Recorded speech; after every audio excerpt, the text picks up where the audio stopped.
دیگه نمیتونیم با قاطعیت بگیم که انقلاب ما درست بوده. انقلاب ما غلط از آب در اومد. نه اینکه ریشه های انقلاب اشتباه بوده، بلکه انقلاب بعد از پیروزی با بی‌تدبیری، با ناآگاهی ما، اون نسل ما، به سمتی کشیده شد که امروز دیگه قابل دفاع نیست برای ما. امروز دیگه ما سعی میکنیم دستامون رو بالا بگیریم و به نسل جدید بگیم که ما اشتباهات داشتیم. ما میخواستیم یه جامعه خیلی خوب داشته باشیم، نتونستیم، موفق نشدیم. اعتماد بیجا کردیم به طبقه‌ای که اون حامل اون اعتماد ما نبود. دیگه بی‌تعارف بگیم دیگه جامعه در واقع روحانی ما، علی رغم اون خوشبینی که قبل از انقلاب بهشون داشتیم که اینا واقعاً به فکر آخرتن، واقعاً دنیا رو ستلاقی کردن، واقعاً دنبال اینن که رضایت و پیشرفت مردم رو ببینن، آسایش مردم رو ببینن، آزمایش خوبی پس ندادن.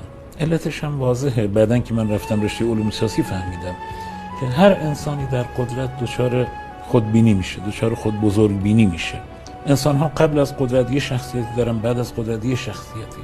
ما اگه نتونیم اینها رو از هم تفکیک بکنیم، دچار غفلت شدیم، دچار ناآگاهی شدیم. ما اعتماد کردیم به اون جامعه و وقتی فهمیدیم اشتباه کردیم که دیگه سوار ما شده بودن، دیگه داشتن راه خودشون رو میرفتن.